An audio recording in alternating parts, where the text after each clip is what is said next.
Hi, this is James Melendez, James the Wine Guy, here to talk about Petite Sirah, aka Durf. Now, this wine is a Rhone varietal. It's also produced in Australia, Israel, Mexico, Chile, Canada, and of course France. Heavily planted in California, especially in Northern California. We have an example here from Paso Robles. It's also planted in other U.S. states such as Arizona, Maryland, West Virginia, and other states as well.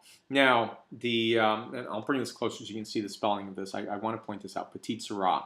This is a really commonly misspelled word in terms of maybe the E's missing, or maybe it's a Y instead of an I.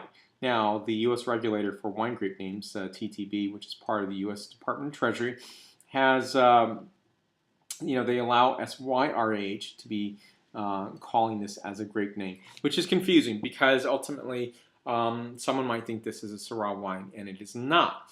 Now, to add just a little more of a wrinkle of confusion is that this wine, DNA fingerprinting, has associated this with being a cross between its parents are Pellerson and Syrah. So, but again, because it has that parentage and because it has that lineage, does not make it Syrah. It has that history. But really, when you taste this wine, you look at the coloration, you know that you're not drinking a Syrah wine. It's so black, so dark, inky. And then the flavor characteristics can be maybe similar to, but often very different. So you're going to get a lot of chocolate notes on this wine. Doesn't mean you can't have that in Syrah, but definitely have a significant portion of that being this way. You're getting a lot of eucalyptus, lavender, herbaceous notes. You're getting really deep plum notes and really beautiful bramble notes as well. So it's a beautiful characteristic. It's often blended with Zinfandel. So in California, you have some very old vines for Petite Sirah. You blend them together quite often in California. You'll find that it is, if it's a Petite Sirah, it's going to be blended with Zinfandel.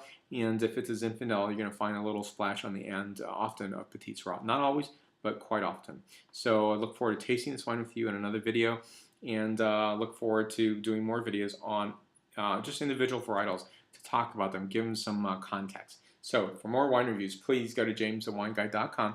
Please subscribe to my videos on YouTube, Facebook, Twitter, Vimeo, Google+, Pinterest. Salud.